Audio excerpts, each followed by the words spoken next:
I'm turning 30 at the end of the year, so to celebrate, here's my favorite movie from every year I've been alive. You know, my favorite thing about the movie is it feels like a movie. What's up guys, Mike here, welcome back to my channel. Hit the subscribe button if you want more movie content and more pop culture content on your feed. Okay, so some quick rules about how this is going to work. Number one, I am not a movie buff, okay? I like movies. There is a difference. So you might be like, oh, how could you not have picked this movie? This is my personal list based on my memories and my experiences, and it's meant to be fun. This is in no way a list of the greatest films from every year I've been alive, and I just wanted to get that away before people just got angry that I didn't put Shawshank Redemption in there, okay? So we start off with my birth year, 1994, child of the 90s, and the best movie from 1994 for me has to be The Lion King. Everything the light touches is our kingdom.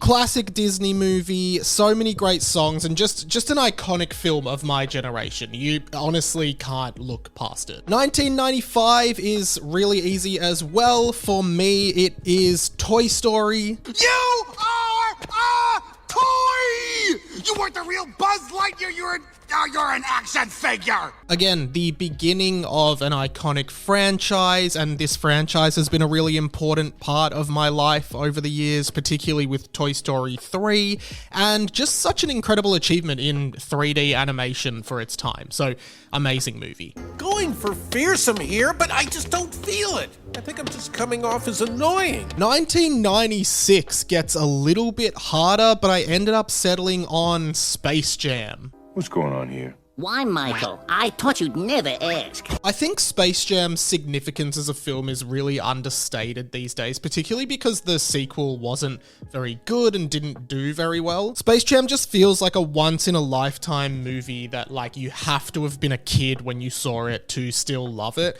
And integrating, the Looney Tunes into, this live-action world was just amazing and did it better than a lot of films have done since then. We need to beat these guys, because they're talking about slavery. 1997, okay, I should also stipulate that I didn't have to have seen the movies when they came out. A lot of these movies I didn't see until much later, but they're still from this year. Like this one, Gattaca. How are you, Jerome?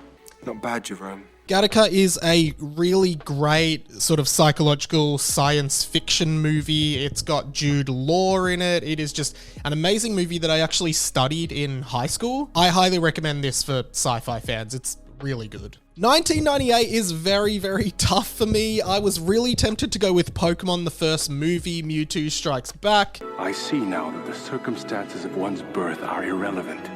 It is what you do with the gift of life that determines who you are.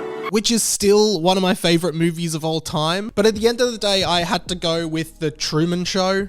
Oh, and in case I don't see you, good afternoon, good evening, and good night. I mean, this is probably my favorite movie ever. I only watched it for the first time, in 2018, but I just love every single thing about this movie. You have to watch it if you haven't seen it. I think I'm mixed up in something.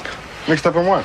There's no point trying to explain it, but a lot of strange things have been happening. 1999, the last year of the 90s. Also a very hard year with lots of really good movies. Honorable mentions here are American Beauty, which I really enjoyed, as well as Toy Story 2. But at the end of the day, the award had to go to South Park, Bigger, Longer, and Uncut. Yeah, man, this is getting me so hot. I have a video on my channel about my history with this movie and how I believe it ruined my life in a good way, which doesn't make any sense, but watch the video. That's why I love the movie. Some really strong competitors from the year 2000, the start of the 21st century, particularly movies like Billy Elliot. I love the thematic content and how amazing the soundtrack is and how it complements the film. I also love Battle Royale from 2000, a Japanese film that is just incredible and is basically the Hunger Games before the Hunger Games existed. But the award does have to go to The Emperor's New Groove, which is, again, probably in my top 5 movies of all time. It is just a fourth wall-breaking comedy masterpiece in Disney form, and I love it. Oh, right. right, the poison for Cusco, the poison chosen specially to kill Cusco, Cusco's poison. 2001, there are two strong competitors. I was going to say Harry Potter and the Philosopher's Stone, or Sorcerer's Stone if you're from America. And Harry Potter will feature again in this video, but the 2001 would have to be Shrek. What are you doing in my swamp? I would put Shrek on a similar note to like The Lion King in terms of being an iconic millennial film. It's so quotable, it's funny, it is still referenced today, and Shrek is just a iconic character that is so identifiable, and this movie started all of it. Onions have layers. Ogres have layers. Onions have layers. You get it. We both have layers. 2002 is a no-brainer. This one definitely goes to still one of my favorite movies ever, and I have done a video about it. It's Big Fat Liar. I stole Jason Shepard's paper and turned it into Big Fat Liar. You know who's listening, pal?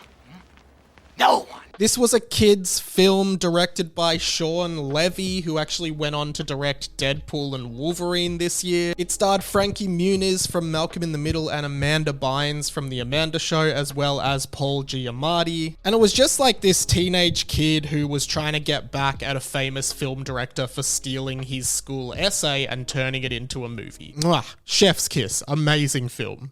Oh, really? Why don't you tell me more about that? It came down to 2 for 2003, but I ended up settling with School of Rock. Because the world is run by the man. Who? The man. Oh, you don't know the man? The other one was Peter Pan, the live action version, which I just loved so much and used to watch all the time. But if there was one movie I watched more, it was definitely School of Rock. Fat loser and you have body odor. All right. I know I've said this a lot, but it is just an iconic millennial movie that is still relevant and holds up today, and Jack Black's performance in this movie is incredible. Definitely give it a watch if you've never seen it. 2004 was also very tough. I was debating over 4 movies in this one, so we'll give 3 honorable mentions to Shrek 2, The Incredibles, and Spider-Man 2. Trying to do better. Shrek 2 because it was an amazing sequel, Spider-Man 2 because it was just like part of that beginning of superhero movies really starting to take off, and I thought of the original Spider-Man trilogy that was the best, and The Incredibles is another fantastic Pixar movie.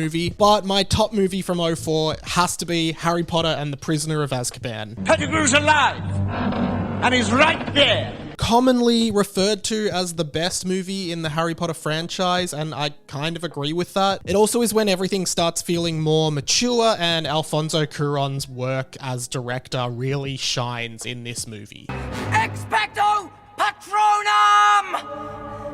2005 was also pretty close. I decided not to choose Sky High, which I still love and have a video on my channel all about. Instead, I ended up going with Star Wars Episode 3: Revenge of the Sith. You underestimate my power!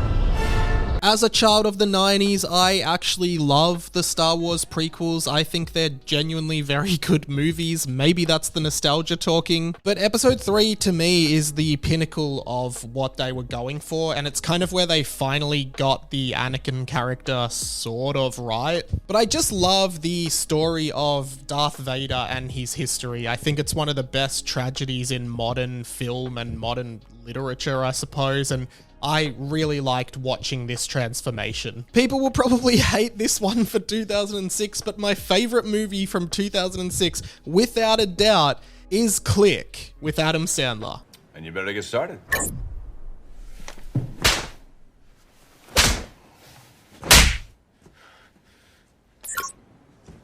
Wow, I just got a big headache. Okay, real talk, this movie is actually really good. It's heart-wrenching. There are some really interesting sort of life lessons you can pull from it, and I just think it's one of Adam Sandler's more impressive works. It leans into like a little bit of a sci-fi fantasy aspect, but I genuinely think this movie delivers on its concept, and I haven't really seen a concept like this done again. 2007 was another really good year, and there are 2 movies head-to-head here. Honorable honorable mention will go to Paranormal Activity, mainly because I remember seeing it in cinema, and at the time this concept of like found footage and, you know, a movie that was presented as like real events, it felt so novel to me, and the hype around this film was massive at the time. I really enjoyed it, but I have to give the prize for 07 to the Simpsons Movie. This is the worst day of my life. The worst day of your life so far. As a kid, there was so much hype around this movie. I saw it in cinemas, and to be honest, for me, it really delivered. I think it was just a perfect movie. I still watch it sometimes today, and I think it holds up very, very well. I would watch this movie any day of the week. It's hilarious, it's fan servicey, and it's great. Stay back, I got a chainsaw. 2008 has 4 films in the running, so the 3 honorable mentions are Yes Man with Jim Carrey. I saw this with my brother in the cinemas, and I just remember thinking it was hilarious. Nick and Nora's Infinite Playlist, which stars Michael Cera and Kat Dennings. I just thought this was a good like teen rom-com at the time. But my favorite movie from 2008 was Slumdog Millionaire. What was the name of the third musketeer? I'd like to phone a friend. This movie stars Dev Patel, framed by him winning Who Wants to Be a Millionaire in India and flashing back into his life in the slums, how he learned all the answers. I watched this when I was young and didn't really get it, but then I watched it again as an adult, and honestly, it just totally blew my mind. This is such a great film. 2009 is pretty easy for me. It's definitely Harry Potter and the Half-Blood Prince. Severus, please. Avada Kedavra. I was a teenager at this time, and this movie was very like rom-com-y in a way. There was lots of like teen drama moments that happened, and I just remember loving it. I actually watched half of this movie recently just to have on in the background, and I thought this is a really good movie. The way they characterize like Professor Slughorn and Dumbledore, as well as like some of the best acting in the series from Tom Felton as Draco Malfoy, who finally gets a chance to really shine, and of course Snape killing Dumbledore. Spoiler alert. Don't you understand? I have to do this. I have to kill you. He's gonna kill me. Alright, 2010, and then I'm going to do the rest of my life in a follow-up video to this. 2010 is undoubtedly Toy Story 3. So long, partner. I also thought maybe The Social Network, which I think is an amazing movie, but Toy Story 3 was iconic for me. You know, I grew up and Andy was a little kid, and then Toy Story 3 came out and Andy was now a teenager like me. It was amazing to come back to that series as an adult and to sort of be alongside the growth of Andy. I thought that was an amazing framing device, and I just thought the movie wrapped up Toy Story so well. Then they did Toy Story 4 and 5. I did a video about why that's stupid on my channel as well. Okay, so that is my favorite movie from every year of my life, 1994 to 2010. Make sure you stay tuned for the next one, which will be 2011 through 2024. There is about 15 there, because I think I've done 15 and 15 for 30 years of Mike. Make sure you comment your thoughts on my list and make your own list in the comments. I'd love to like read out some of yours in another video as well. If you like the channel, subscribe, please help me out. I'm really close to 8,000 subs now, and I'd really love for you to help me get there. I also have a Patreon and a bunch of other content. I'm all over the internet doing dumb stuff that I think is cool, so make sure you follow all of that down there in the description. That's all from me for now. My name's Radio Mike. This has been The Inside of My Mind, and I'll catch you later.